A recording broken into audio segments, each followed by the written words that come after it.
பிரியமானவர்களே, இயேசு கிறிஸ்துவின் பரிசுத்த நாமத்திலே உங்களுக்கு வாழ்த்துதல்கள். இந்த 12 மணி நேர உபவாச கூட்டத்திலே எழுப்புதல் ஊழியர்களுக்காகவும் சபை விசுவாசிகளுக்காகவும் தேவனுடைய சமூகத்திலே காத்திருந்து ஜெபிக்க கர்த்தர் விதமாய் ஒரு காரியத்தை ஏற்படுத்தும்படினாலே தேவனை ஸ்தோத்திரிக்கிறேன். இப்படிப்பட்டதான ஒரு சிந்தனையை ஐஎம்டிபி ஸ்தாபனத்தாருக்கு தேவன் தந்து அவள் மிகுந்த பிரயாசத்தோடு கூட இந்த ஊழியத்தை செய்யும்படியாய் அவளுக்கு தந்த கிருபைகளுக்காய் நன்றி. கர்த்ததாமே ஐஎம்டிவி ஸ்தாபகரையும் அவர் குடும்பத்தாரையும் உடன் வரிசை எல்லா ஊழியக்காரர்களையும் அவர் குடும்பங்களையும் தேவன் தான் ஆஸ்வதிப்பாராக. விதமாய் கர்த்தர் தந்த வாய்ப்பு தந்த கர்த்தருக்காய் ஸ்தோத்திரம். ஒவ்வொருவருக்கும் நன்றி செலுத்துகிறேன். இப்பொழுதும் நாம் இந்த 12 முதலாவதாக ஊழியர்களுக்காக நாம் ஜெபிக்க கடமைப்பட்டிருக்கிறோம். ஏனென்றால் பவுல் தன்னுடைய நிருபங்களில் எழுதும் போதெல்லாம் அவர் குறிப்பாக சில சபைகளில் எழுதும் பொழுது அவர் குறிப்பிட்டிருக்கார், எனக்காக நீங்கள் ஜெபித்துக் கொள்ளுங்கள் என்று சொல்லி. தேவனால் தெரிந்து கொள்ளப்பட்டு அப்போஸ்தல ஊழியத்தை பெற்றதான பவுல் அப்போஸ்தலருக்காகவே ஜெபிக்க வேண்டியது அவசியமாக இருக்கும் என்று சொன்னால், இன்றைக்கு ஊழியக்காரர்களுக்காக ஜெபிக்க வேண்டியது எத்தனை அவசியமாக இருக்கு என்பதை நாம் ஒவ்வொரு நன்றாக அறிந்திருக்கிறோம். ஆகையினாலே ஊழியக்காரர்களுக்காக நாம் விசேஷமாக ஒவ்வொரு ஊழியக்காரர்களுக்காக பாரத்தோடு கூட அவர் செய்ய ஊழியங்களுக்காக, அவருடைய குடும்பங்களுக்காக, அவருடைய பிள்ளைகளுக்காக, அவர் நடத்துகிற சபைகளுக்காக நாம் ஜெபிக்க வேண்டியது மிகவும் அவசியமாக இருக்குது. ஏனென்றால் சத்துருடைய போராட்டம் விசுவாசிகளோடு இருக்கிற போராட்டத்தை காட்டிலும் ஊழியக்காரர்களோடு அதிக போராட்டத்தை அவன் செய்கிறதை நாம் அநேக தரம் கேள்விப்பட்டிருக்கிறோமே. ஆனாலும் நாம் ஜெபிக்கும் பொழுது கர்த்தர் ஒவ்வொரு ஊழியக்காரர்களுக்கும் பல தந்து அவர்களை ஜெயத்தோடு கூட ஊழியம் செய்ய தேவன் வல்லவராய் இருக்கிறார். ஜெபிக்க போவதற்கு முன்பதாக முதலாவது ஊழியக்காரர்களுக்கு இன்றைக்கு என்னென்ன காரியங்களெல்லாம் தேவைப்படுகிறது என்பதை குறித்து நாம் சிறு தியானம் செய்து தொடர்ந்து நாம் ஊழியர்களுக்காக நாம் ஜெபிப்போம். முதலாவதாக ஊழியக்காரர்களை கர்த்தர் தெரிந்து கொள்கிறார் என்று வேதம் சொல்கிறது. ஒவ்வொரு ஊழியக்காரர்களையும் தேவன் தெரிந்து கொள்கிறாராம். ஆகினால் தான் பவுல் எழுதும் பொழுது விதமாய் சொன்னார், ஆரோனை போல் அழைக்கப்பட்டால் ஒழிய ஒருவனும் இந்த ஊழியத்திற்கு தானாக ஏற்படுவதில்லை. பிரியமானவர்களே, இன்றைக்கு எல்லா ஊழியக்காரர்களையும் கர்த்ததாமே அவர் ஏற்படுத்தியிருக்கிறபடியினாலே, ஆனால் அவர் எழுதுகிற ஒரு முக்கியமான காரியம் என்னவென்று சொல்லப்போனால் 1 தீமோத்தேயுவின் புஸ்தகம் 1ஆம் அதிகாரம் 12ஆம் வசனம் விதமாய் சொல்கிறது, என்னை பலப்படுத்துகிற நம்முடைய கர்த்தராகிய கிறிஸ்து என்னை உண்மையில் ஒன்று எண்ணி இந்த ஊழியத்திற்கு ஏற்படுத்தினபடியினாலே நான் அவரை ஸ்தோத்தரிக்கிறேன். பிரியமானவர்களே, ஒவ்வொரு ஊழியக்காரர்களையும் தேவன் அழைக்கும் போது அவர்கள் உண்மை உள்ளவர்கள் என்று சொல்லி தான் தேவன் அழைக்கிறார். எல்லா விதத்திலும் உண்மை உள்ளாக இருக்கும்படி. எப்படி உண்மை உள்ளாக இருக்க வேண்டுமா? பழைய ஏற்பாட்டை வாசிக்கும் போது என்னாகும் 12ஆம் அதிகாரம் 6-7 வசனம் விதமாய் சொல்கிறது, அப்போது அவர் என் வார்த்தைகளை கேளுங்கள், உங்களுக்குள்ளே ஒருவன் தீர்க்கதரிசியாக இருந்தால் கர்த்தராகிய நான் தரிசனத்தில் என்னை அவனுக்கு வெளிப்படுத்தி சொப்பனத்தில் அவனோட பேசுவேன். என் தாசனாகிய மோசையோ அப்படிப்பட்டவன் அல்ல, என் வீட்டில் அவன் எங்கும் உண்மை உள்ளவன். ஒவ்வொரு ஊழியக்காரர்களும் அவர்கள் எங்கும் உண்மை உள்ளவராக இருக்கும்படியாக ஜெபிக்க வேண்டியது அவசியமாக இருக்கிறது. அவன் எங்கும் உண்மையுள்ளாக இருந்தானா? ஊழியத்தில் நாம் செய்கிறதான ஊழியக்காரர்கள் ஒவ்வொருவரும் எங்கும் உண்மையுள்ளாக இருக்கும்படியாக, ஊழிய பாதிலே உண்மையுள்ளவர்களாய், சபையிலே உண்மையுள்ளவர்களாக இருக்கும்படியாக, வீட்டிலே ஒரு உண்மையுள்ளாக இருக்கும்படியாய், எல்லோ காரியத்திலும் உண்மையுள்ளாக இருக்கும்படியாக ஒவ்வொரு ஊழியக்காரர்களும் உண்மையுள்ளாக இருக்க வேண்டியது அவசியமாய் காணப்படுகிறது. ஏனென்றால் அவர் ஊழியத்துக்கு அழைக்கும் போதே உண்மை உள்ளவனாய் இவன் இருப்பான் என்று சொல்லிதான் ஊழியத்துக்கு அழைக்கிறாராம். எந்த ஊழியத்தை அழைத்தாலும் சரி, எப்பேருக்கு அந்த ஊழியத்தை அழைத்தாலும் சரி, என்ன ஊழியம் செய்யும்படியாக தேவன் தெரிந்து கொண்டாலும் சரி, ஒவ்வொரு ஊழியக்காரர்களும் உண்மையுள்ளாக இருக்க வேண்டும் என்று சொல்லி தேவன் இவன் உண்மையுள்ளாக இருப்பான், இவள் உண்மையுள்ளாக இருப்பாள் என்று சொல்லிதான் தேவன் நம்ம எல்லாரையும் ஊழியத்துக்கு அழைக்கிறாராம். ஆகையினாலே இது உண்மையுள்ளாக இருப்பதற்கு சத்துருவானவன் அநேக தடைகளை கொண்டு வருகிற இந்த காலகட்டத்திலே ஊழியர்களுக்காக ஜெபிக்க வேண்டியது அவசியமாய் காணப்படுகிறது.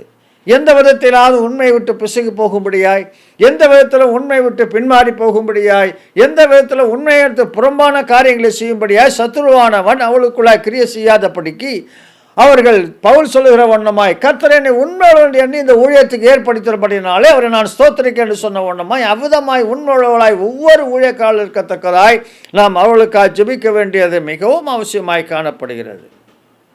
ஆம் பிரியமானவர்களே, உண்மையுள்ள மனிதனைத்தான் வேதம் சொல்லுகிறது பரிபூர்ண ஆசீர்வாதங்களை பெறுவான்.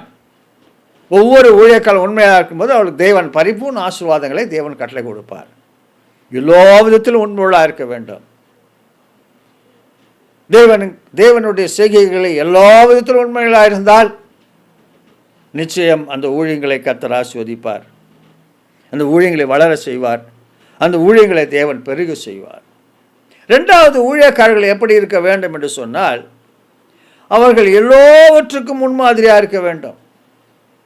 அதைத்தான் பவுல் தீமோத்தேயுக்கு எழுதும் பொழுது 1 தீமோத்தேயு புஸ்தகம் 4ஆம் அதிகாரம் 12ஆம் வசனம் விதமாய் சொல்கிறது. 1 தீமோத்தேயு 4:12, உன் இளமை குறித்து ஒருவனும் அசட்டை பண்ணாதபடிக்கு நீ வார்த்தையிலும் நடக்கையிலும் அன்பிலும் ஆவிலும் விசுவாசத்திலும் கற்பிலும் விசுவாசிகளுக்கு மாதிரியாயிரு. பிரியமானவர்களே, ஊழியக்காரர்கள் ஒவ்வொருவரும் மாதிரியாக இருக்க வேண்டும் என்று வேதம் எச்சரிக்கிறது. எல்லா விதத்திலும் ஊழியக்காரர்கள் மாதிரியாக இருக்க வேண்டும். அன்பிலும் ஆவியிலும் விசுவாசத்திலும் கற்பிலும் விசுவாசிகளுக்கு மாதிரியாய், ஒவ்வொரு விசுவாசிகளுக்கு மாதிரியாக இருக்கும்படியாகத்தான் கர்த்தர் ஊழியக்காரர்களை அழைத்திருக்கிறார். ஏனென்றால் பவுல் அழகாய் சொன்னார், நான் கிறிஸ்துவை பின்பற்றுவது போல நீங்கள் என்னை பின்பற்றுங்கள் என்று. பிரியமானவர்களே, இன்றைக்கு ஒவ்வொரு ஊழியக்காரர்களும் கிறிஸ்துவை எப்படி பின்பற்றுகிறார்களோ அப்படிதான் சபையானது அவர்களை பின்பற்றும். ஊழியக்காரர்கள் எப்படி கிறிஸ்துவ மேல் விசுவாசம் வைக்கிறார்களோ அப்படிதான் சபையானது விசுவாசம் வைக்கும்.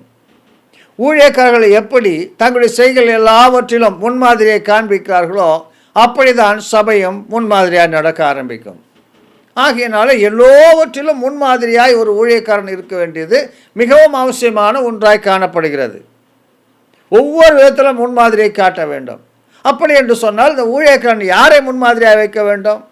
ஒவ்வொரு ஊழியக்காரர்களும் இயேசு கிறிஸ்துவை முன்மாதிரியாய் வைத்து, இயேசு கிறிஸ்து எப்படி ஊழியம் செய்தார், இயேசு கிறிஸ்து எப்படியெல்லாம் அவர் முன்மாதிரியாக காண்பித்தார், எல்லா விதத்திலும் அவர் காண்பிக்கும் போது சொன்னார், என்னிலே குற்றம் பாவம் ஒன்று எவன் உன்னத்திலே குற்றப்படுத்த முடியும் என்று சொன்னார். அந்த இயேசு கிறிஸ்துவை பின்பற்றத்தக்கதான ஒரு ஊழியக்காரர்கள் இருப்பார்களானால் அப்படிப்பட்ட ஊழியக்காரர்களை கர்த்தர் தான் இன்றைக்கு நாளுக்கு கூட பலப்படுத்தும்படியாய் அவர் வாஞ்ச உள்ளவராக இருக்கிறார். ஆகையினாலே இப்படிப்பட்ட முன்மாதிரியான ஊழியக்காரர்களை தேவன் இன்னுமாய் பலப்படுத்தும்படியாய், ஆகையினால இந்த ஊழியக்காரர்கள் முன்மாதிரி இல்லை என்று நாம் சொல்லக்கூடாது. ஏனென்றால் ஒவ்வொரு ஊழியக்காரரும் ஏதாவது விதத்தில் அவர்கள் முன்மாதிரியாக இருக்கிறார்கள். அநேக ஊழியக்காரர்கள் நான் பார்த்துருக்கேன், மிகவும் ஆச்சரியத்தக்க விதமாய் கர்த்தர் அவர்களை வழிநடத்தி வருகிறார், அவர்களை பலப்படுத்துகிறார், அவர்களை ஆசீர்வதிக்கிறார். ஆகையினாலே இன்னும் அவர்கள் முன்மாதிரியாக ஜீவிக்கத்தக்கதாக இன்னும் யாரெல்லாம் இன்னும் அநேக காரியங்களிலே இன்னும் முன்மாதிரியாக வர வேண்டும் என்று தேவன் விரும்புகிறாரோ அந்த காரியத்திலெல்லாம் இவர்களெல்லாம் முன்மாதிரியாய் வரத்தக்கதான ஒரு கிருபையை கர்த்தர் இந்த ஒவ்வொரு ஊழியக்காரர்களுக்கு தரத்தக்கதாக நாம் அவர்களுக்காய் இரண்டாவதாக ஜெபிக்க வேண்டியதும் நமக்கு அவசியமாயிருக்கிறது. பிரியமானவர்களே, எல்லா விதத்திலும் இன்றைக்கு நோக்கி பார்க்குது ஊழியக்காரர் தான். அவருடைய விசுவாச வார்த்தைகள், அவருடைய நடவடிக்கைகள், அவர் எப்படி இயேசுவை பின்பற்றுகிறார் என்றுதான் இன்றைக்கு எல்லாருடைய கண்களும் நோக்கி பார்த்து கொண்டிருக்கிறது. ஆகையினாலே அவர்கள் மிகவும் எச்சரிக்கையாக இருந்து அவர்கள் எல்லாவற்றிலும் முன்மாதிரியை காண்பிக்கத்தக்கதாய் கிறிஸ்துவை அவர்கள் முன்மாதிரியாக வைத்து ஓடி அந்த கிறிஸ்துவை அவர்கள் மூலம் சபைக்கு வெளிப்படுத்துகிற ஒரு ஊழியக்காரர்களாய் கர்த்தர் இன்றைக்கு ஒவ்வொரு ஊழியக்காரர்கள் நிறுத்தத்தக்கதாய் அவளுக்காய் ஜெபிக்க வேண்டியது நம் ஒவ்வொருடைய கடமையாய் காணப்படுகிறது. ஆகையினாலே இந்த ஊழியக்காரர்கள் எந்த விதத்திலும் அந்த முன்மாதிரிக்கு பிசகி போய்விடாதபடிக்கு அல்லது பின்மாறி போய்விடாதபடிக்கு எல்லாவற்றிலும் முன்மாதிரியை காண்பிக்கத்தக்கதாய் தாவீது தன்னுடைய வாழ்க்கையில் எல்லாவற்றிலும் முன்மாதிரியை காண்பித்தார். அவர் தேவனுக்கு கொடுக்கறதில் முன்மாதிரியை காண்பித்தார். முதலாவது அவர்தான் நின்றார். ஆகையினாலே இன்றைக்கு ஊழியக்காரர்கள் எல்லாவற்றிலும் முன்மாதிரியாக நிற்கத்தக்கதான ஒரு கிருபையை ஒவ்வொரு ஊழியக்காரர்களுக்கும் தேவன் கட்டளை கொடுக்கும்படியாய் அவளுக்காய் நாம் பாரத்தோடு கூட ஜெபிக்க வேண்டியது அவசியமாக இருக்கிறது. அநேக ஊழியக்காரர்கள் உடைய சாட்சிகளை நாளும் கூட நாம் கேட்கும் பொழுது வருத்தமான ஒரு காரியம் இருந்தாலும் கர்த்தர் அவருடைய வாழ்க்கையிலும் கர்த்தர் பெரிய காரியங்களை செய்து முன்மாதிரி அணைக்க வைக்க தேவன் வல்லவராக இருக்கிறாரே. ஆகியனாலே கர்த்ததாமே இன்றைக்கும் இந்த ஜெப நாளிலே அவள் ஒவ்வொருவரையும் தேவன் பலப்படுத்தும்படியாய் நாம் பாரத்தோடு கூட ஜெபிக்க வேண்டியது அவசியமாய் காணப்படுகிறது. ஒவ்வொரு ஊழியக்காரர்களும்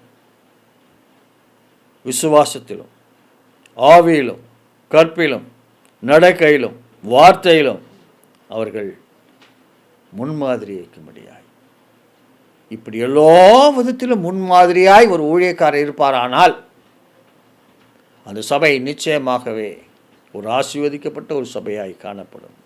ஏனென்றால் அவர் தன்னை முன்மாதிரியாக வைப்பதில்லை, தன்னுடைய வெறுப்புகளுக்கு முன்மாதிரியாக வைப்பதில்லை.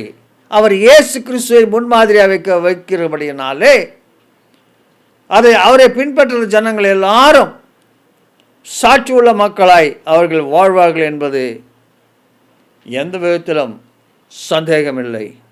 ஆகையினாலே ஒவ்வொரு ஊழியக்காரர்களும் கிறிஸ்துவை முன்மாதிரியாய் வைத்து ஓடவும் கிறிஸ்துவுக்கு சாட்சிகளாய் நிற்கவும் கர்த்தர் அவர்களை பலப்படுத்தும்படியாக ஜெபிக்க வேண்டியது அவசியமாக இருக்கிறது. அடுத்தபடியாக ஊழியக்காரர்கள் தங்களுடைய ஓட்டத்திலே அவர்கள் உறுதியாய் ஓட வேண்டியதும் அவசியமாக இருக்கிறது. எந்த விதத்திலாவது ஊழியங்களை தடை செய்ய வேண்டும் என்று சொல்லி, எந்த விதத்திலாவது குறைகளோடு கூட ஓட வேண்டும் என்று சொல்லி அந்த ஓட்டத்தை தடை பண்ணும்படியாய் சத்ருவானவன் எல்லா விதத்திலும் அவளுக்கு விரோதமாய் எழும்புவான். ஆகையினாலே ஊழியக்காரர்கள் தங்கள் அழைத்த அழைப்பிலே உறுதியாய் ஓட வேண்டியதும் அவசியமாய் காணப்படுகிறது. நாம் வாசித்து பார்ப்போம்னால் பிலிப்பியர் 3ஆம் அதிகாரம் 12ஆம் வசனம் விதமாய் சொல்கிறது, நான் அடைந்தாயிற்று அல்லது முற்றிலும் தேறினவானேன் என்று எண்ணாமல் கிறிஸ்து இயேசுவினாலே எதற்காக நான் பிடிக்கப்பட்டேனோ அதை நான் பிடித்து கொள்ளும்படி ஆசையாய் தொடர்கிறேன். பிரியமானவர்களே, அதை நான் பிடித்து கொள்ளும்படி ஆசையாய் தொடர்கிறேன். எனக்கு எத்தனை இடர்கள் வந்தாலும் சரி, எத்தனை எதிர்ப்புகள் வந்தாலும் சரி, நான் வேதத்தில் வாசித்து இருக்கிறோமே, பவுல் எங்கெல்லாம் போய் ஊழியம் செய்கிறாரோ, எந்த தேசத்தில் போய் ஊழியம் செய்தாலும் சரி, யூதர்கள் தான் முதலாவது விரோதமாக எழும்புகிறார்கள். ஜெப ஆலயத்தில் அவர் பிரசங்கம் பண்ணும்போது யூதர்கள் அவர் விரோதமாக எழும்புகிறார்கள். கொரிந்து பட்டணத்தில் அவர்கள் விரோதமாக எழும்பும்போது வேற ஒரு பட்டணத்துக்கு போல் அங்கேயும் எழும்புகிறார்கள். இன்னொரு பட்டணத்தில் போகும்போது அங்கேயும் எழும்புகிறார்கள். ஆகியனாலே பவுல் சோர்ந்து போகுதில்லை.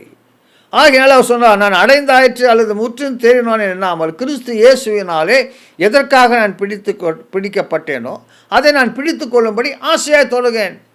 எத்தனை பேர் எத்தனை பாடுகள் வந்தாலும் எத்தனை எதிர்ப்புகள் வந்தாலும் சரி, நான் ஆசையாய் தொடர்ந்து கொண்டே இருந்தார். ஆகையினால்தான் அவர் தொடர்ந்து போகும்போது தனக்கு முன்பதாக ஒரு காரியத்தை வைத்து கொண்டார். 1 கொரிந்தியர் 9ஆம் அதிகாரம் 24ஆம் வசனம் எல்லாருக்கும் தெரிந்த வசனம்தான். பந்தய சாலையிலே எல்லாரும் ஓடுவார்கள், ஒருவனே பந்தய பொருளை பெறுவான் அறியீர்களா? நீங்கள் பெற்றுக்கொள்ளத்தக்கதாய் ஓடுங்கள். ஆகையினாலே தனக்கு முன்பதாக அந்த பந்தய பொருளை பெற்றுக்கொள்ளத்தக்கதாக அவர் ஓட ஆரம்பித்தபடியினாலே அந்த ஓட்டத்தை தேவன் அவர்களுக்கு முடித்தார். எப்படி முடித்திருந்தார்? நாம் எபிரேயரில் வாசிக்கிறோமே, விசுவாசத்தை துவங்குகிறவரும் முடிக்கிறோமாக இயேசு கிறிஸ்துவை நோக்கி பொறுமையோடு கூட ஓடுங்கள். அதைத்தான் அவர் செய்தார். ஆகையினாலே ஊழியக்காரர்கள் எந்த விதத்தில் சோர்ந்து போய் தங்களுடைய ஓட்டத்தை நின்று விடாதபடிக்கு, ஓட்டத்தில் நாள் கூட இந்த ஓட்டத்தை நாம் இன்னும் கொஞ்ச நாள் கழித்து ஓடாமல் நின்று விடாதபடிக்கு, அல்லது எளியாவை போல போது ஆண்டவரே என்று சொல்லி சூரசிரிப்பை படுத்து கொள்ளாதபடிக்கு அவர்கள் தொடர்ந்து ஓடத்தக்கதாய் எத்தனை இடர்கள் வந்தாலும் சரி, எத்தனை எதிர்ப்புகள் வந்தாலும் சரி, தொடர்ந்து ஓடத்தக்கதான கிருபையை ஒவ்வொரு ஊழியக்காரர்களுக்கும் தேவன் தரும்படியாய் நாம் ஜெபிக்க வேண்டியது அவசியமாய் காணப்படுகிறது. பிரியமான நாம் ஒருபோதும் சோர்ந்து போகக்கூடாது. தொடர்ந்து அவர்களுக்காக ஜெபிக்க வேண்டும். ஒவ்வொரு ஊழியக்காரர்களும் அவர்கள் எதற்காக பிடிக்கப்பட்டார்களோ அதை பிடித்து கொள்ளும்படியாய், ஆசையாய் தொடரும்படியாய், உலகத்தினால் வருகிற தடைகள், பிசாசினால் வருகிற தடைகள், அரசாங்கத்தால் வருகிற தடைகள், என்ன தடைகளாக இருந்தாலும் சரி, பந்தய சாலையில் ஓடி எல்லாரும் ஓடுவார்கள், ஒருவனே பந்தய பொருளை பெறுவான் அறியீர்களா? நீங்கள் பெற்றுக்கொள்ளத்தக்கதாய் ஓடுங்கள் என்று வேதம் சொல்கிறது. அப்படி ஓடத்தக்கதாய் தேவன் ஒவ்வொரு ஊழியக்காலுக்கும் தேவன் கிருபை தரும்படியாய் நாம் ஜெபிக்க வேண்டியது அவசியமாக இருக்குது. பிரியமானது, ஒவ்வொருவருக்காக நாம் ஜெபிக்க வேண்டியது அவசியமாக இருக்கிறது. இன்றைக்கு அநேக ஊழியக்கால் சோர்ந்து போய் சூரத்தடிகளை படுத்து கொண்ட போதும் கர்த்தாவே என்று சொன்ன எலியா போல காணப்படுகிறார்கள். ஏனென்றால் அவர்கள் வாழ்க்கையிலே வந்த பாடுகள், ஊழியத்தினுடைய தேவைகள் சந்திக்கப்படவில்லை, ஊழியத்தில் அநேக பிரச்சனைகள், எங்கு பார்த்தாலும் ஊழியத்தை செய்யக்கூடாதபடி தடைகள், விசுவாசிகள் ரட்சிக்கக்கூடாதபடிக்கு கொண்டு வருகிற தடைகள், இப்படி அநேக தடைகளுக்குள்ளாய் சோர்ந்து போய் காணப்படுகிறார்கள். அவர்கள் எல்லாரும் இன்றைக்கு சூரிய செடியின் கீழே ஆண்டவர் வந்து எலியாவே உனக்கு என்ன வேலை என்று சொல்லி அங்கிருந்து அவளை எழும்பத்தக்கதாய் அநேக காரியங்களை அவர்கள் தொடர்ந்து செய்யத்தக்கதாய் தேவன் பலப்படுத்தும்படியாய் அவளுக்காக ஜெபிக்க வேண்டியது நாம் மிகவும் அவசியமாக இருக்காது. ஆகையினால் பிரியமானவர்களே, இப்போது நாம் ஊழியர்கள் முதலாவதாக அவர்கள் உண்மை உள்ளாக இருக்கும்படியாய் தேவன் கிருபை செய்யும்படியாய் ஜெபிப்போம். ரெண்டாவதாக அவர்கள் எல்லாவற்றுக்கும் முன்மாதிரியாக இருக்கும்படியாய் ஜெபிப்போம். மூன்றாவதாக அவர்கள் தொடர்ந்து உறுதியாய் ஓடும்படியாய் நாம் ஜெபிப்போம். ஜெபிக்கலாமா? முதலாவதாக ஒவ்வொரு ஊழியக்கால தேவன்களை ஒப்பு கொடுத்து, ஆண்டவரே நீர் அழைத்தவர் உண்மையுள்ளவர், நீர் அப்படியே செய்வன் வேதத்தில் வாசிக்கிறோம் ராஜா. இந்த ஒவ்வொரு ஊழியக்காரர்களும் அவர்கள் எல்லா விதத்திலும் உண்மையுள்ளாக இருக்கும்படியாய் பவுல் சொன்ன ஒன்றுமாய் தேவன் என்னை உண்மையுள்ள எண்ணி இந்த ஊழியத்துக்கு என்னை ஏற்படுத்தினபடியினால் நான் அவரை ஸ்தோத்திரிக்கிறேன் சொன்ன வண்ணமாய் தங்கள் ஒவ்வொருவரும் உண்மையுள்ளவர்களாக இருக்கும்படியாய் தேவன் அழைத்தார் என்றதான ஒரு காரியத்தில் இன்னும் தேவன் அவர்களை பலப்படுத்தும்படியாய், எங்கெல்லாம் உண்மை இல்லையோ அங்கெல்லாம் தேவன் உண்மையுள்ளாக கர்த்தர் பலப்படுத்தி வழிநடத்தும்படியாய் நாம் ஜெபிப்போமா? துதியின் மத்தியிலே வாசமாக இருக்கிற அன்பின் ஆண்டவரே, இப்பொழுதும் கூட ராஜா ஊழியம் செய்கிற ஒவ்வொரு ஊழியக்காரர்களுக்காய் இதோ நாங்கள் உண்மை நோக்கி பார்க்கிறோம் அப்பா.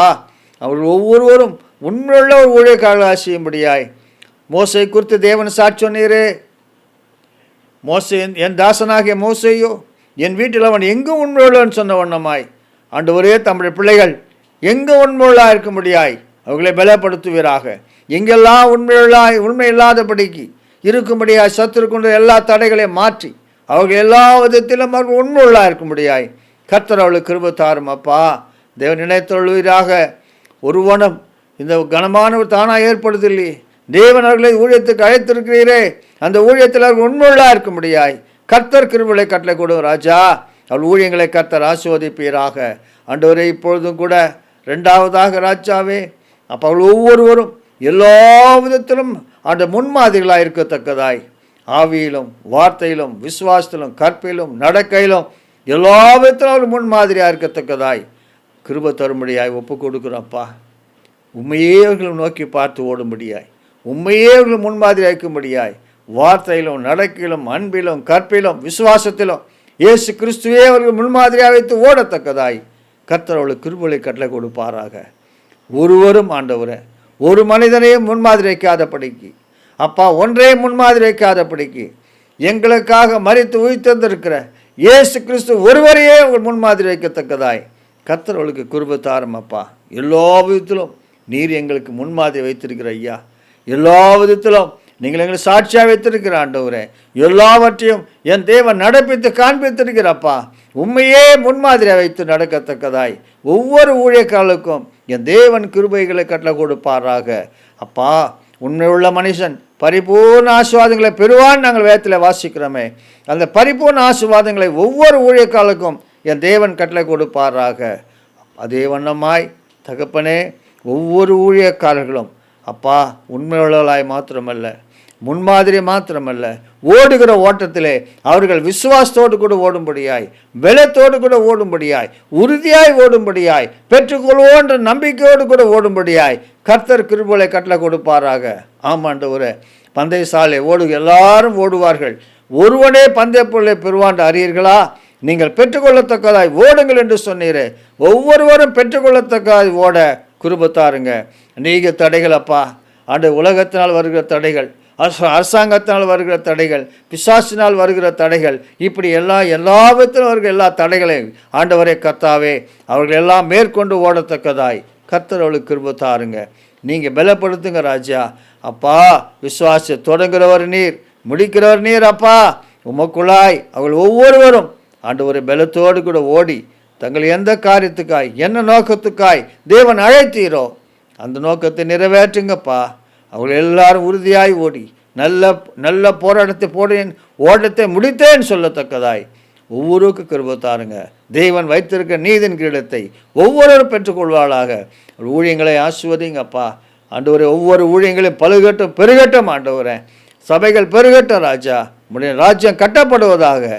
உடைய பாதப்பிள்ளை தாழ்த்தி ஒப்பு கொடுக்கிறேன். இயேசு கிறிஸ்துவின் பரிசுத்த நாமத்திலே ஜெபங்கள் நல்ல பிதாவே. ஆமென், ஆமென், ஆமென். பிரியமானவர்களே, அடுத்தபடியாக நாம் ஊழியங்களுக்காக ஜெபிக்க வேண்டியது அவசியமாய் காணப்படுகிறது. ஒவ்வொரு ஊழியங்களுக்காக நாம் ஜெபிக்க வேண்டும். ஏனென்றால் இன்றைக்கு ஒவ்வொரு ஊழியங்களும் தேவனுடைய ராஜ்யத்தை கட்டப்படும்படியாய் அது தேவனால் ஏற்படுத்தப்பட்ட ஊழியங்கள். ஆகையினாலே இந்த ஊழியங்களுக்காக நாம் பாரத்தோடு நாம் ஜெபிக்க வேண்டியது அவசியமாயிருக்கிறது. முதலாவதாக நாம் ஜெபிக்க வேண்டிய ஒரு காரியம் என்னவென்று பார்த்தோம் என்று சொன்னால், கன்வென்ஷன் கூட்டங்களுக்காக நாம் ஜெபிக்க வேண்டும். என்றால் விதைத்தால்தான் நாம் அறுக்க முடியும். சுவிசேஷகர்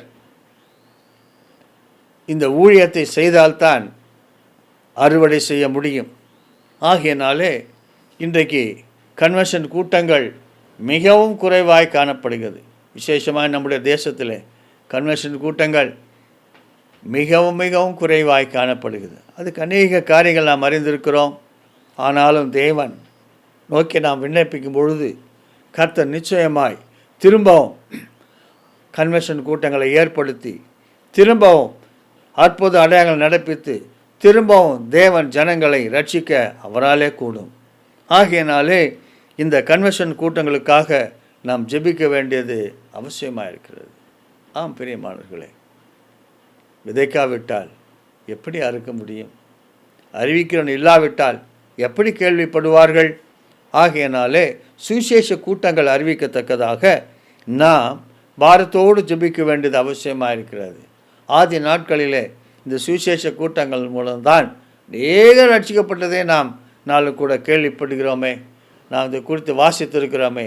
இப்படிப்பட்ட கன்வென்ஷன் கூட்டங்கள் நம்முடைய பகுதிகளில் ஏற்படும்படியாய் நீங்கள் எந்த பகுதியில் இருக்கிறீர்களோ அந்த பகுதியிலே கர்த்தர் கன்வென்ஷன் கூட்டங்களை கர்த்தர் ஏற்படுத்தி கொண்டே இருக்கும்படியாய் விசேஷ சுவிசேஷ ஊழியக்காரர்களை கர்த்தர் கொண்டு வந்து அந்த கூட்டங்களில் அற்புத அடையாளங்களாலும் இதோ இருக்கிற மக்கள் நாட்கள் வெளிச்சத்தை கொண்டு வரும்படியாய் அவர்களும் மெய்யான தேவனை கண்டு கொள்ளும்படியாய் கர்த்தர் கிருபை செய்யும்படியாய் நாம் கன்வென்ஷன் கூட்டங்களுக்காக ஜெயிப்போமா. துதியின் மத்தியிலே வாசமாக இருக்கிற அன்பின் ஆண்டவரே, இப்பொழுதும் கூட ராஜா எங்கள் தேசத்தில் கன்வென்ஷன் கூட்டங்கள் மிகவும் குறைவாய் காணப்படுகிறதப்பா. ஆண்டவரே, இந்த சுவிசேஷ கூட்டங்கள் இன்னும் அதிகமாக ஏற்படுத்த வேண்டும் ஐயா. அநேக ஆண்டுகளாக இந்த சுவிசேஷ கூட்டங்கள் குறைந்து கொண்டே வருகுதப்பா. விசேஷமாக இன்றைக்கும் எங்கள் தேசத்தில் சுவிசேஷ கூட்டங்களை கர்த்தர் ஏற்படுத்துவீராக. அதற்கான தடைகளை கர்த்தர் மாற்றி போடுவீராக. சுவிசேஷ ஊழியக்காரர்களை கர்த்தர் எழுப்ப பண்ணுவீராக. சுவிசேஷத்தை அறிவிக்கக்கூடிய கிருபை உள்ள ஊழியக்காரர்களை கர்த்தர் எழும்ப பண்ணுவீராக. அற்புதங்களாலும் அடையாளங்களாலும் ஒவ்வொரு சுவிசேஷ கூட்டங்களையும் என் தேவன் நிரப்பும்படியாக என்னுடைய கருத்தில் ஒப்பு கொடுக்கிற ராஜா. இருளில் இருக்கிற மக்கள் வெளிச்சத்தை காணட்டும். ஆண்டவரே, கட்டுகிற மக்கள் விடுதலை ஆகட்டும். சுகவீனமாக இருக்க மக்கள் சுகம் பெற்றுக்கொள்ளட்டும்.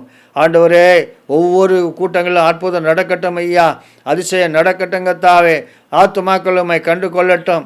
ஆண்ட வீணானைகளை பின்பற்றி அப்பா தங்கள் வாழ்க்கையை நஷ்டப்படுத்தி கொண்டிருக்கிறதான ஒவ்வொரு ஆத்துமாக்களும் மெய்யான தேவனை கண்டு கொள்ளும்படியாய், அவர்கள் நேசிக்கிற ஒரு தேவனுடைய கண்டு கொள்ளும்படியாய், அவளுக்காக ஒரு ராஜ்யத்தை கட்டுகிற ஒரு தேவனுடைய கண்டு கொள்ளும்படியாய் இந்த சுவிசேஷத்தை அறிவிக்கிறதான அநேக கூட்டங்களையும் தேவனை ஏற்படுத்துவீராக. அப்பா, இப்போது நாங்கள் நோக்கி பார்க்கிறோம் ஆண்டவரே, இந்த கூட்டங்கள் தடையாக காணப்படுகிறது ஆண்டவரே. இப்பொழுதும் அநேக கூட்டங்களை கர்த்தர் ஏற்படுத்தி ஆத்துமாக்கள் சுவிசேஷத்தை அறிவிக்கத்தக்கதாய் கர்த்தர் கிருபைகளை கட்டளை கொடுப்பாராக. தடையெல்லாம் மாற்றுங்க. இந்த சுவிசேஷத்தை அறிவிக்கிறதுக்கு தேவையெல்லாம் கர்த்தர் சந்திங்க. ஊழியக்காரர்கள் அநேக பாரத்தோடு கூட இந்த கூட்டங்கள் நடக்க வேண்டுமே என்று சொல்லி அங்கலாய்க்கிறதான ஒவ்வொருவருக்கும் அந்த கூட்டத்தின் எல்லா தேவைகளை தேவன் சந்தித்து இப்பொழுதே தேவன் அந்த கூட்டங்களை ஆரம்பிக்க கர்த்தர் வழிவாசலை திறக்க முடியாது என்று கருத்தில் எப்போ கொடுக்குறப்பா. தேவன் இரக்கம் செய்யுங்கப்பா. நீர் கண்ணோக்கி பாரும் ஆண்டவரே. இதோ இருளே வாழ்ந்துக்கிற மக்களை என் தேவன் கண்ணோக்கி பாரும் ஐயா. ஆண்டவரே, தேவனை தேடி அலைந்து ஓடுகிற மக்களை நீர் கண்ணோக்கி பாரும் ஆண்டவரே. இப்படிப்பட்ட மக்களுக்காக என் தேவன் இறங்குவீராக. சுவிசேஷ கூட்டங்களை ஆரம்பிப்பீராக. கர்த்தர் எல்லா தேவைகளையும் சந்திப்பீராக. ஆண்டவரே, உம்முடைய கரத்திலே தாழ்த்தி எப்போ கொடுக்கிறோம். கர்த்தர் இறங்கும் ஐயா. பாவத்திலும் அக்கிரமத்திலும் மரித்து கொண்ட ஆத்துமாக்களை ஆண்டவரே நீர் கண்ணோக்கி பாரும் அப்பா. இந்த ஆத்துமாக்களுக்காக என் தேவன் சிலுவை சுமந்தீரே. இந்த ஆத்துமாக்களுக்காகத்தான் ரத்தம் சிந்தீரப்பா. எப்படியாவது ரட்சிக்கப்படும்படியாய் என் தேவன் சுவிசேஷ கூட்டங்களை கர்த்தர் ஏற்படுத்தி கொடுப்பாராக. முற்றிலுமாய் தாழ்த்தி ஒப்பு கொடுக்கிறோம். இயேசு கிறிஸ்துவின் பரிசுத்த நாமத்தில் ஜெபம் கேளும் நல்ல பிதாவே. ஆமென். பின்னர் அடுத்தபடியாக நாம் உபவாச கூட்டங்களுக்காக ஜெபிக்க வேண்டியது அவசியமாக இருக்கிறது. ஏனென்றால் நாம் யோவேல் தீர்க்கதரிசியில் நாம் வாசிக்கிறோம். இப்பொழுதே உபவாசத்தோடும் புலம்பலோடும் அழுகியோடும் கூட நீங்கள் என்னிடத்தில் திரும்புங்கள் என்று சொல்லி வேதம் நமக்கு எச்சரிக்கிறது. எங்கெல்லாம் நாம் மனம் திரும்ப வேண்டுமோ, எங்கெல்லாம் நம்முடைய வாழ்க்கையை சீர்படுத்த வேண்டுமோ, அங்குதான் சபைக்கு விதமாக சொல்கிறார், நீங்கள் இப்பொழுதே உபவாசத்தோடும் அழுகையோடும் புலம்பலோடும் கூட என்னிடத்தில் திரும்புங்கள் என்று சொல்லி. நம்ம எல்லாருக்கும் தெரியும், ஒவ்வொரு வேதத்தில் இருக்கிற ஒவ்வொரு உபவாச கூட்டத்திலையும் கர்த்தர் அற்புதத்தை நடப்பித்திருக்கிறார். எஸ்தர் ராஜாத்தினுடைய உபவாசம் 127 நாடுகளில் இருந்த யூதர்களை ரட்சிக்க வைத்தது. யோசபாத்தினுடைய உபவாசம் அந்த தேசத்துக்கே ஒரு வெற்றியை தந்தது. இனி தானியேலுடைய உபவாசம் பெரிய வெளிப்பாடுகளை நமக்கு தந்தது. இன்னும் அநேக உபவாசங்களை குறித்து நாம் சொல்லிக்கொண்டே போகலாம். ஒவ்வொரு உபவாசத்திலும் தேவன் வல்லமையான காரியங்களை நடப்பிக்கிறார். உபவாசக்குள்ளே சபையில் ஒரு பெரிய எழுப்புதலை கர்த்தர் உண்டு பண்ணுகிறார். ஏனென்றால் ஒவ்வொரு உபவாசமும் தங்களுடைய வாழ்க்கையிலே நாங்கள் எங்கெல்லாம் குறைகளாக இருக்கிறோம் அந்த குறைகளை சரிப்படுத்தும் பொழுது கர்த்தர் அங்கே தேவன் பெரிய எழுப்புதலையும் அற்புதத்தை நடப்பிக்கிறார்.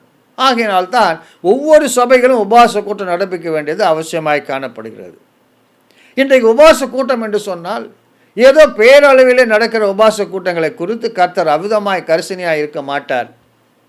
ஏனென்றால் காலை 10 மணி முதல் மதியம் 1 மணி நடக்கிறதான உபவாச கூட்டுக்கு பேர் உபவாச கூட்டம் அல்ல.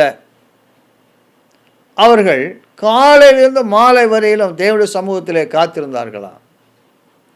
அதுதான் உபவாச கூட்டம். அப்படிப்பட்ட உபவாச கூட்டங்களை இன்றைக்கு தேவன் ஏற்படுத்த முடியாது. அப்படிப்பட்ட சூழ்நிலையை கர்த்தர் விசுவாசிகளுக்கு தேவன் ஏற்படுத்த முடியாது.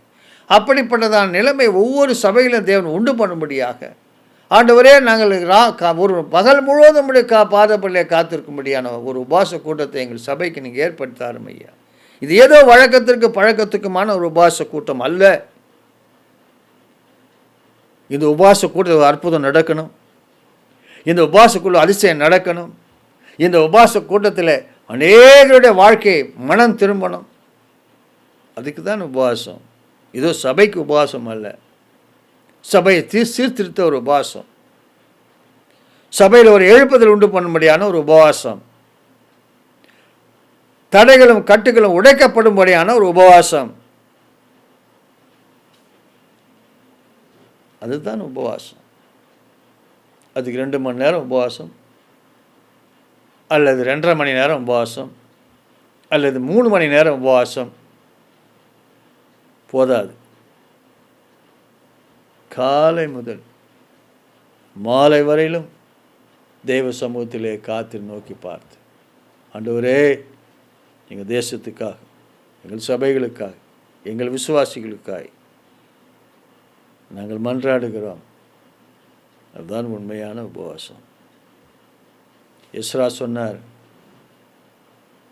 அங்கே அகவா நதியாண்டை உபாசிக்கும் பொழுது எங்களுக்காகவும் எங்களை தாழ்த்ததற்காகவும் எங்கள் சகல பொருளுக்காகவும் எங்கள் பிள்ளைகளுக்காகவும் செவ்வையான வழியை தேடுவதற்காகவும் அங்கே நான் அகவா நதி உபவாசத்தை கூறினேன்.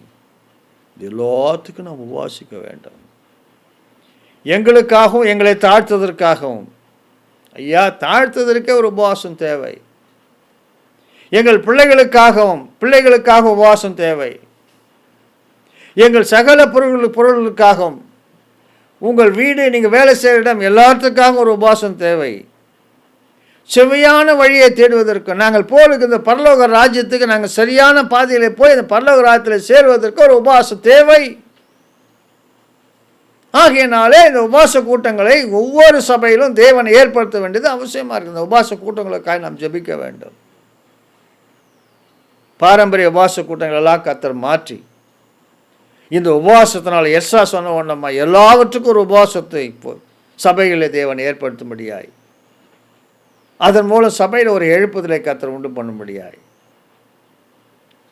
செவ்வையான பாதையில் ஒவ்வொரு சபையில் நடக்கத்தக்கதாய் உபவாச கூட்டம் அவசியமாக இருக்குது. ஆகையினாலே இந்த உபவாச கூட்டங்களுக்காக நாம் ஜெபிப்போமா?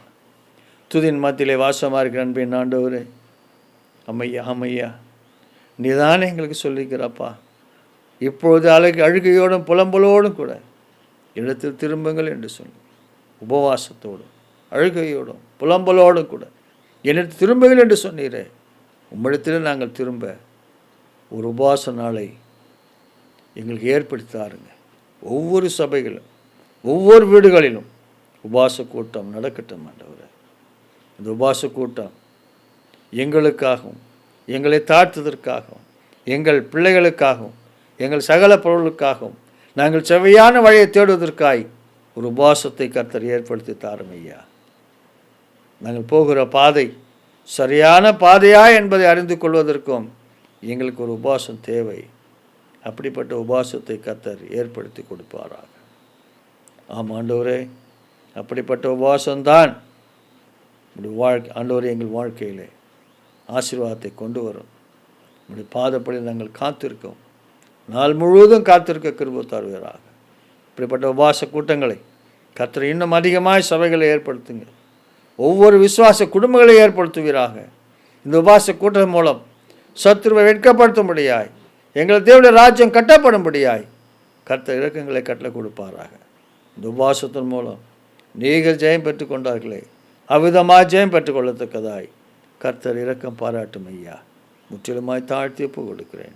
இயேசு கிறிஸ்துவின் பரிசுத்த நாமத்திலே ஜெபங்கள் நல்ல பிதாவே, ஆமென், ஆமென்.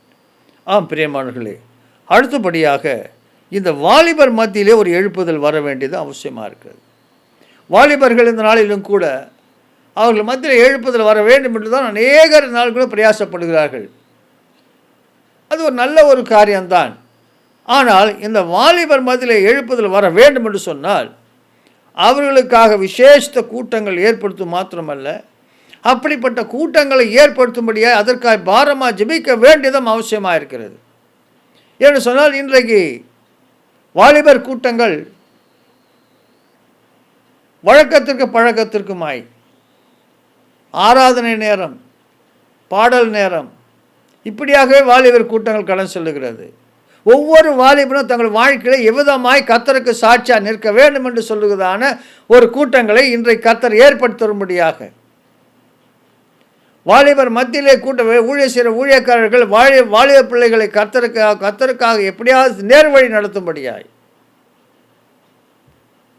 அவர் எல்லா விதத்திலும் அவர்கள் சீர்படுத்தப்பட்டவர்களாய் கர்த்தருடைய கரத்தில் உள்ளதான உபயோகமான ஒரு பாத்திரமாய் ஒவ்வொரு வாலிப பிள்ளைகளும் இன்றைக்கு உபயோகப்படுத்தத்தக்கதான ஒரு வாலிபருக்குள்ள எழுப்புதல் கூட்டங்கள் ஏற்படுத்த வேண்டியது அவசியமாக இருக்கிறது.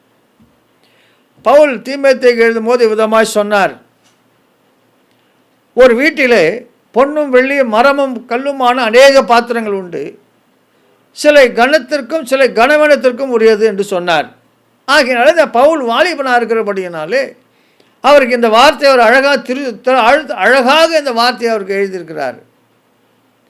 ஆகையினாலே இன்னும் தேவனுடைய கரத்திலே உபயோகப்படுத்துகிறதான வெளியேறப்பட்ட ஒரு பாத்திரமாய் நிற்க வேண்டும் என்றால் தேவன் விரும்புகிறார். ஆகையினால் பிரியமானவர்களே, இன்றைக்கு ஒவ்வொரு பிள்ளைகளும் தேவனுடைய கரத்திலே உபயோகப்படுத்திருக்கிறதான வெளியேறப்பட்ட பொன்னினால் செய்யப்பட்ட பாத்திரங்களாய் இவர்கள் எல்லாரும் அணைந்து தேவன் வழிநடத்தும்படியா அவளுடைய வாழ்க்கை மண்ணாய் மாறிவிடக்கூடாது. மண்ணாய் மாறி என்று சொன்னால் சங்கீதக்காரர் சொன்னவனா என் ஆத்மா மண்ணோடு ஓட்டி கொண்டிருக்குது என்று சொன்ன ஒன்றமாய் மண்ணாய் மாறிவிடக்கூடாது. ஆகையால் அவள் வாழ்க்கை தேவனுடைய கரத்திலே உபயோகப்படுத்துகிற வெளியேறப்பட்டதான பொன் பாத்திரமாய் மாற்றி வழிநடத்தும்படியாக இந்த வாலிபர் மத்தியிலே ஒரு எழுப்புதல் உண்டாகப்பட வேண்டியதும் அவசியமாய் காணப்படுகிறது. பெரியமானது வாலிபர் மத்தியில் எழுப்புதல் என்று சொல்லி பாடல்களே பாடி விட்டு போவதுக்கு வாலிபர் கூட்டம் அல்ல. அவர்கள் எல்லாரும் ஒரு பொற்பாத்திரமாக தேவனால் உபயோகப்படுத்த ஒரு பாத்திரமாய் கனத்துக்குரிய ஒரு பாத்திரமாய் மாற்றப்படுவதுதான் உபவாச கூட்டம் எழுப்புதல் வாலிபர் எழுப்புதல் கூட்டங்கள். ஆகையினால இப்படிப்பட்ட வாலிபர் எழுப்பு கூட்டங்களை கர்த்தர் ஏற்படுத்தும்படியாக இந்த வாலிபர் கூட்டத்திற்கு அநேக வாலிபர்கள் தடையெல்லாம் மாற்றி தேவன் கொண்டு வரும்படியாய் இந்த கூட்டங்களுக்கு பேசுகிறதான ஒவ்வொரு ஊழியக்காலும் தேவன் வல்லமையாய் உபயோகப்படுத்தும்படியாய் இந்த கூட்டத்தினுடைய எல்லா தேவைகளையும் தேவன் சந்திக்கும்படியாய் ஜெபிக்க வேண்டியதும் அவசியம். ஆகையினால் ஜெபிப்போமா. ஒவ்வொரு வாலிபை எழுப்புதல் கூட்டங்களுக்காக நாம் ஜெபிப்போம். துதியின் மத்தியிலே வாசமாக இருக்கிற அன்பின் ஆண்டவரே, அமையா இப்பொழுதும் கூட வாலிபர் எழுப்புதல் கூட்டத்தை எல்லாம் நாங்கள் நம்முடைய கரத்தில் ஒப்பு கொடுக்கிறோம். இந்த வாலிபிள்ளையெல்லாம் ஆண்டவரே தேவனால் உபயோகப்படுத்துகிற கனத்துக்குரிய பாத்திரமாய் கர்த்தர் வணைவீராக ராஜா. எந்தெந்த பாத்திரங்கள் அந்த கல்லும் மரமாய் ஆண்டவரை இரும்பமாக இருந்தாலும் வெண்கலமாக இருந்தால் எந்த பாத்திரமாக இருந்தாலும் அது எல்லா பாத்திரத்தையும் தேவனுடைய கரத்தில் இந்த கனத்துக்குரிய ஒரு பாத்திரமாய் ஆண்டவர் எல்லாம் பொற்பாத்திரமாய் கர்த்தர் வணைவீராக. ஒவ்வொரு வாலிப பிள்ளைகளையும் கர்த்தர் கனத்துக்குரிய பொற்பாத்திரமாய் கர்த்தர் வணைந்து எங்கள் தேவனால் உபயோகப்படுத்துகிற ஒரு பாத்திரமாய் கனத்துக்குரிய ஒரு பாத்திரங்களாய் எல்லாரும் ஆஸ்வதிக்கப்படத்தக்கதாய் என் தேவனுக்கு கிருபை தருவாராக. கூட்டங்களை ஏற்படுத்துங்க ஐயா. ஆண்டவரே, ஊழியக்காரர்களை கர்த்தர் கொண்டு வந்து வல்லமையாக உபயோகப்படுத்துங்க.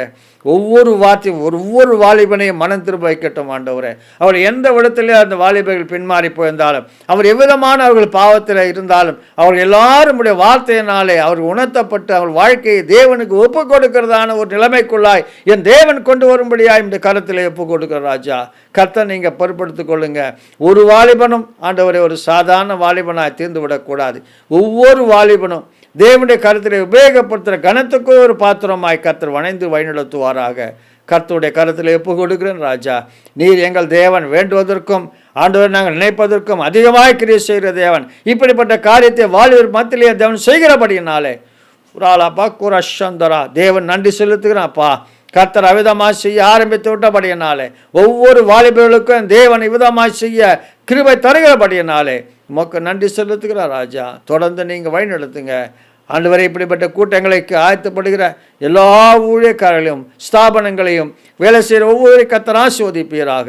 இப்படி நாம் மயப்பட்டோம் இயேசு கிறிஸ்துவின் பரிசுத்த நாமத்தில் ஜெபங்கள் நல்ல பிதாவே, ஆமேன் ஆமேன். பிரியமானவர்களே, அடுத்தபடியாக இன்னொரு முக்கியமான ஒரு ஊழியம் என்னவென்று சொன்னால் சிறுவர் மத்தியிலே நடக்கிறதான ஒரு ஊழியம். அநேக சபைகளில் சண்டே ஸ்கூல் நடக்கிறது, விபிஎஸ் நடக்கிறது. இதெல்லாம் மிகவும் ஆசீர்வாதமான ஊழியங்கள். ஏனென்றால் சாலமோன் தன்னுடைய நீதிமொழிகளை எழுதும்பொழுது விதமாய் எழுதியிருக்கிறார். பிள்ளையானவனை நடத்த வேண்டிய விதத்தில் நடத்து, அதை அவன் முதிர் வயதிலும் கைவிடாதிருப்பான். என்ன அருமையான வார்த்தை என்று பாருங்கள். இந்த சிறு பிள்ளைகளை நடத்த வேண்டிய விதத்தில் நடந்தால் அவர்கள் முதிர் வயதிலும் கைவிடாதிருப்பார்களாம். அதைத்தான் வேதம் சொல்லுகிறது. ஆகையினால சிறு பிள்ளைகள் இந்த சிறு வயதிலே நடத்த வேண்டிய விதத்திலே, அதாவது கர்த்தருடைய வார்த்தைகளை எப்படி நடக்க வேண்டும் என்ற விதத்தில் நீங்கள் நாம் நடத்தி விட்டுவோம் என்று சொன்னால் அவர்கள் முதிர் வயதிலும் அதை கைவிடாதிருப்பார்கள். ஆகையினால சிறுவர் மத்தியில் நடக்கிற ஊழியம் மிகவும் அவசியமான ஒன்று, தேவையான ஒன்று. ஒவ்வொரு சபைகளும் சிறுவர் ஊழியம் நடக்கணும். ஒவ்வொரு இந்த சபைகளில் விபிஎஸ் நடக்கணும். இந்த பிள்ளைகளுக்கெல்லாம் கர்த்தருடைய வார்த்தையை சொல்லிக் கொடுக்கிறதான காரியங்கள் நடப்பிட்டு கொண்டே இருக்கணும். ஏனென்றால் அவர்களை நடத்த வேண்டிய விதத்திலே நடத்தும் போதுதான் அவர்கள் அதை முதிர் வயதிலும் கைவிடாதிருப்பார்கள். மிகவும் அருமையான ஒரு காரியம்தான். நேருடைய வாழ்க்கையை நான் பார்த்துருக்கிறேன். ஆவிக்குரிய விதத்திலே வளர்க்கப்பட்டதான அந்த பிள்ளைகள் முதிர் வயதில் தங்கள் வாழ்க்கையில் அதுக்கு சாட்சிகளாக நின்று தங்கள் வாழ்க்கையில் ஆசீர்வாதத்தோடு வாழ்ந்தது அநேகருடைய வாழ்க்கையில் நான் பார்த்துருக்கிறேன். ஆகியனாலே இந்த சிறு பிள்ளைகள் ஊழியம் மிகவும் முக்கியமான ஒரு ஊழியம், அவசியமான ஒரு ஊழியம். ஆகியனாலே இது சபைகளிலே கர்த்தர் இன்னும் வல்லமையாக நடப்பி தரும்படியாய், இந்த சபையில் நடத்துகிற ஊழியக்காலத்தை பலப்படுத்தும்படியாய், விசேஷமாக சிறுவர் ஊழியத்தை நடத்துகிற அநேக போதிக்கிற டீச்சர்களை கர்த்தர் ஏற்படுத்தி தரும்படியாய், இந்த ஊழியங்களுக்கு பெற்றோர்கள் உற்சாகமாய் தங்களுடைய பிள்ளைகளை அனுப்பும்படியாய், இதன் மூலம் அந்த பிள்ளைகள் நடக்க வேண்டிய விதத்தில் நடப்பிக்க தேவன் அவர்கள் கிருபை தரும்படியாய் இவர்களுக்காய் கூட நாம் ஜெபிக்க வேண்டியது அவசியமாய் காணப்படுகிறது. ஜெயிப்போமா? துதின் மத்தியிலே வாசமாக இருக்கிற அன்பின் ஆண்டவரே, இப்போதும் கூட ராஜா இந்த சிறு பிள்ளைகள் மத்தியிலே நடக்கிறதான இந்த ஒவ்வொரு ஊழியங்களை உடைய கருத்தில் ஒப்பு கொடுக்கிறேன். ஆமையா, விசேஷமாக சபைகள் நடக்கிறதான ஒவ்வொரு ஞாயிறு ஞாயிறு பள்ளி ஊழியத்தை நம்முடைய கருத்தில் ஒப்பு கொடுத்து பிள்ளைகளுக்கு ஆண்டவரே நீங்கள் நம்முடைய வார்த்தைகளை கற்றுத்தந்து நடக்க வேண்டிய விதத்தில் நடக்கத்தக்கதாய் கர்த்தர்களுக்கு கிருபை தரும்படியாய் ஒப்பு கொடுக்க ராஜா.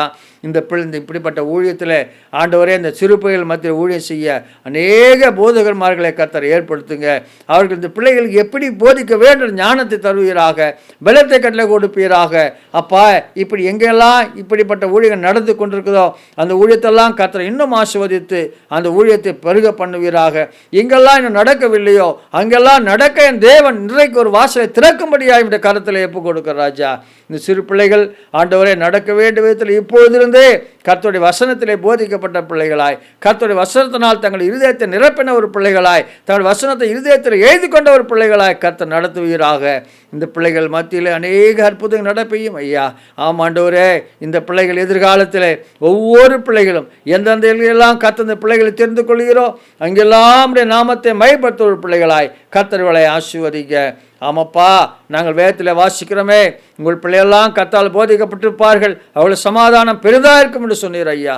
ஆண்டு இந்த பிள்ளைகளுடைய ஒவ்வொரு பிள்ளைகளுடைய சமாதானம் பெரிதாக இருக்கும்படியாய் இந்த பிள்ளைகளை தேவன் போதிக்கும்படியாய் என்னுடைய கருத்தில் ஒப்பு கொடுக்கிறேன்.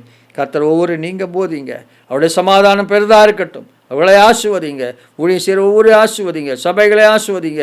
நம்முடைய நாம் மயப்பட்ட இந்த ஊழியத்தினுடைய எல்லா காரியத்தின் தேவைகளும் என் தேவன் சந்திப்பீராக. எல்லாவற்றையும் ஆண்டவர் கருத்தில் ஒப்பு கொடுக்கிறேன். இயேசு கிறிஸ்துவின் பரிசுத்த நாமத்திலே ஜெபங்கள் நல்ல பிதாவே, ஆமேன்.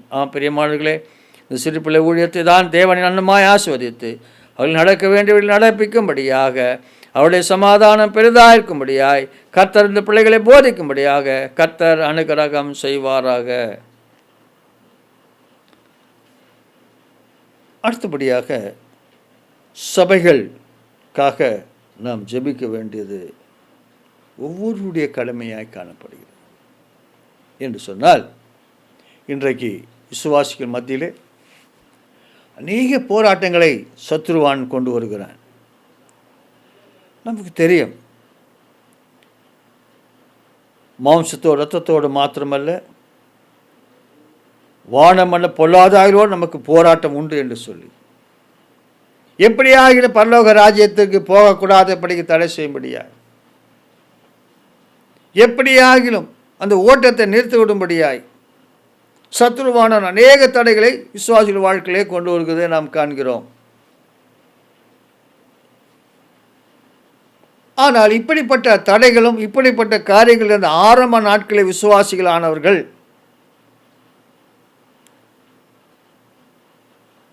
எப்படியெல்லாம் அவர்கள் தேவனுக்கு சாட்சியாய் இருந்தார்கள் என்று சொல்லி வேதம் நமக்கு அழகாய் விளக்குகிறது. வாசித்து பார்ப்போமா? 1 தெசலோனிக்கேயர் புஸ்தகம் 1ஆம் அதிகாரம் 2ஆம் வசனத்திலிருந்து 4ஆம் வசனம் வரைக்கும் நாம் வாசித்தோம் என்று சொன்னால், தேவனுக்கு பிரியமான சகோதரரே, உங்கள் விசுவாசத்தின் கிரியையும் உங்கள் அன்பின் பிரயாசத்தையும் நம்முடைய கர்த்தராகிய இயேசு கிறிஸ்து மேலுள்ள உங்கள் நம்பிக்கையின் பொறுமையும் நம்முடைய பிதாவாகிய தேவனுக்கு முன்பாக நாங்கள் இடைவிடாமல் நினைவு கூர்ந்து நீங்கள் தெரிந்து கொள்ளப்பட்டு அறிந்து எங்கள் ஜெபங்கள் இடைவிடாமல் உங்களை குறித்து விண்ணப்பம் பண்ணி உங்கள் எல்லோருக்காகவும் எப்பொழுதும் தேவனை நாங்கள் ஸ்தோத்திரிக்கிறோம். ஆரம்ப நாட்களிலே தெசலோனிக்கேயருடைய சபையிலே தேவன் எவ்வளவான கிரியை செய்தார் என்று சொல்லி அழகாய் பவுல் எழுதுகிறார். உங்கள் விசுவாசத்தின் கிரியையும் அன்பின் பிரயாசத்தையும் நம்முடைய கர்த்தராகிய இயேசு கிறிஸ்துவின் உள்ள நம்பிக்கையின் பொறுமையும் நம்முடைய பிதாவாகிய தேவனுக்கு உண்டாக நாங்கள் இடைவிடாமல் நினைவு கூர்ந்து நீங்கள் தெரிந்து கொள்ளப்பட்டிருந்து எங்கள் ஜபங்களில் இடைவிடாமல் உங்களை குறித்து விண்ணப்பம் பண்ணி உங்கள் எல்லோருக்காகவும் எப்பொழுதும் தேவனை ஸ்தோத்திரிக்கிறோம். பிரியமானவர்களே, இந்த தெசலோனிக்கேயர் மிகவும் அருமையான ஒரு விசுவாசிகள். பவுல் இந்த தெசலோனிக்கேயரை ஊழியம் செய்யும்போது அவருக்கு குறைந்த நாட்களே இருந்தது.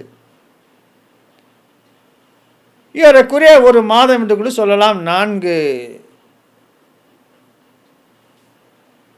வாரங்கள் அங்கே இருந்திருந்தார்.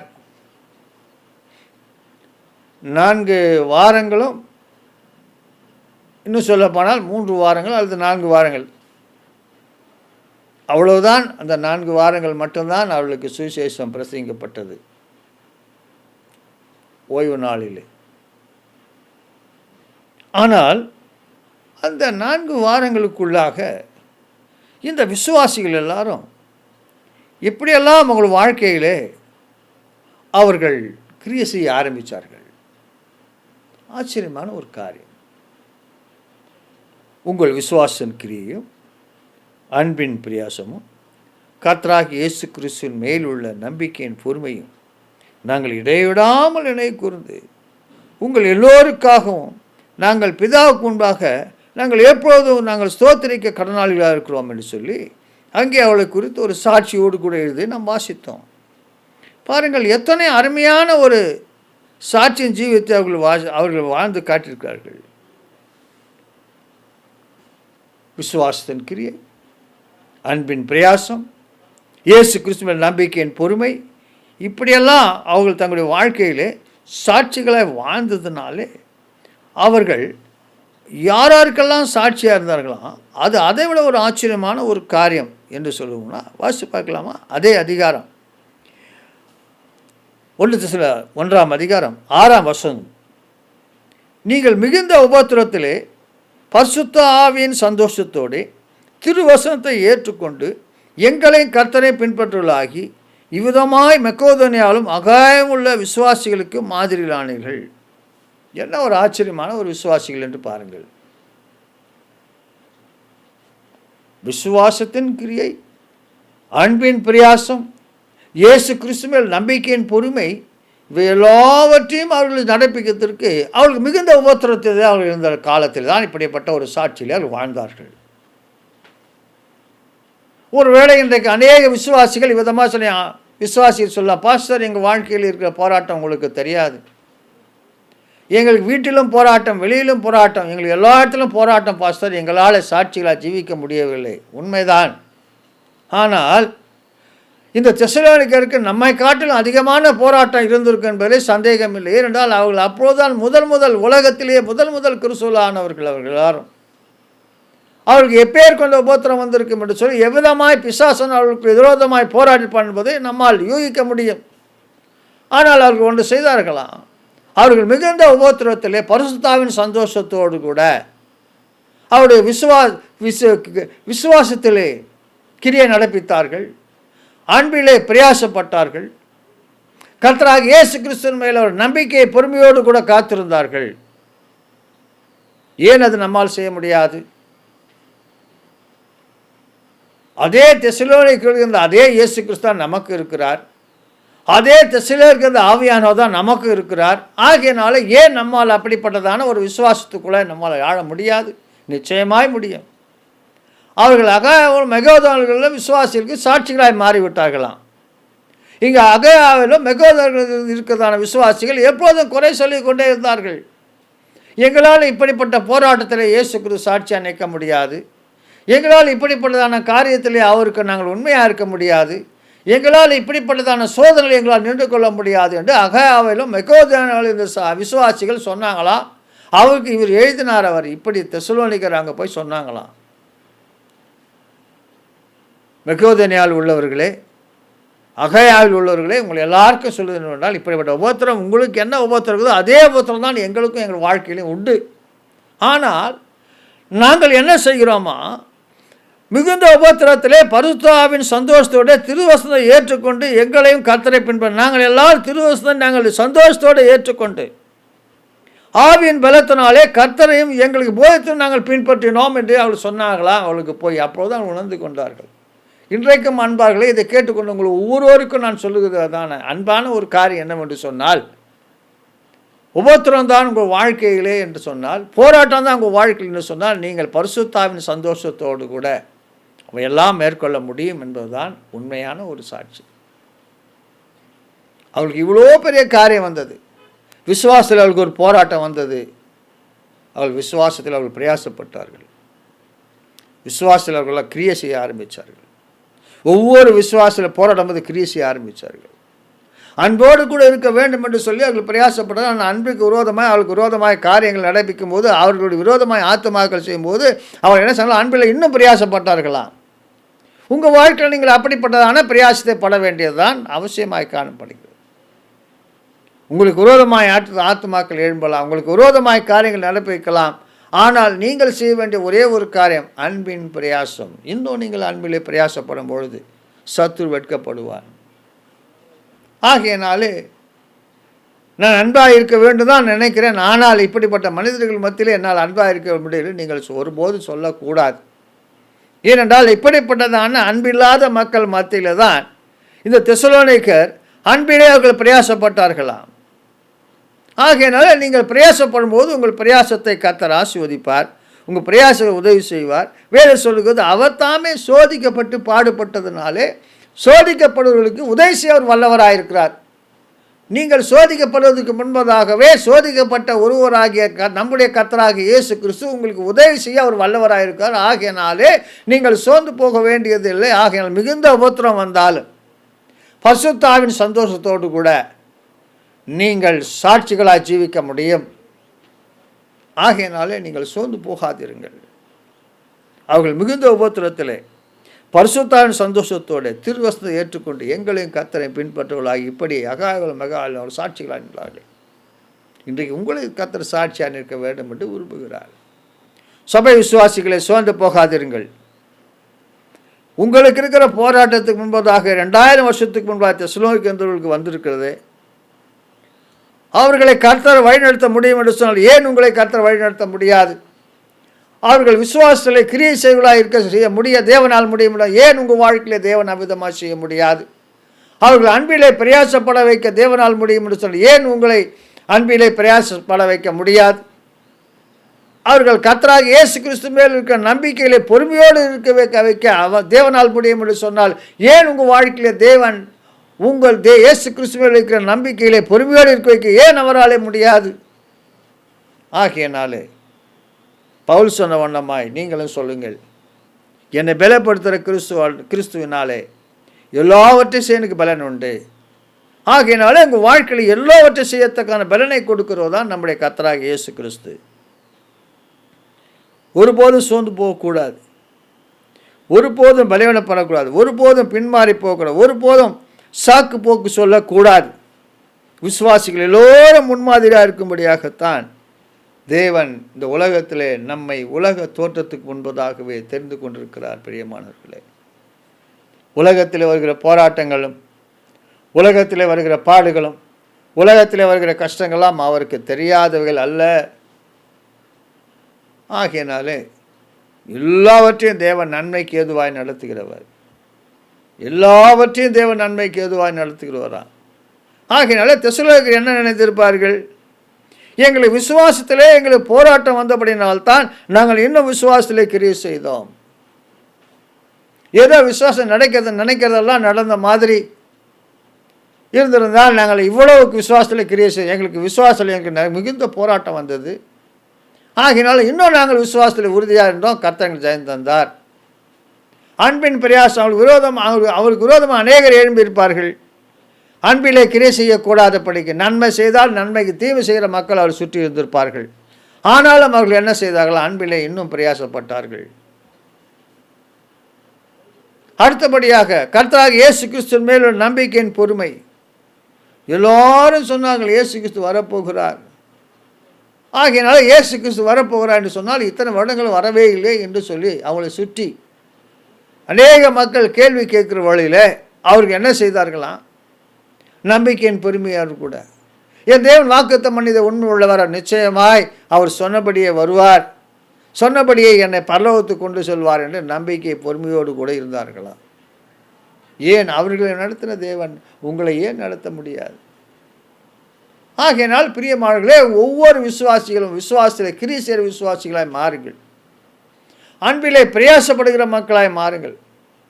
உங்களை நேசிக்கிறவர்களுக்காகவே நீங்கள் நேசிக்காதீர்கள், உங்களை பகைக்கிறவர்களை நீங்கள் நேசிங்கள் தான் வேதம் சொல்லுகிறது. ஆகையினால உங்கள் அன்பின் பிரயாசம் அநேகருக்கு தெரிந்திருக்கட்டும். கர்த்தராகிய இயேசு நீங்கள் நம்பிக்கை வைத்திருக்கிறது அநேகர் தெரிந்திருக்கட்டும். அப்போதுதான் நீங்கள் சாட்சிகளாக இருக்க முடியும். இந்த தெசலோனிக்கரை போல நீங்கள் ஒரு சாட்சியுள்ள மக்களாய் வாழணும் என்பதுதான் தேவனுடைய சித்தம்.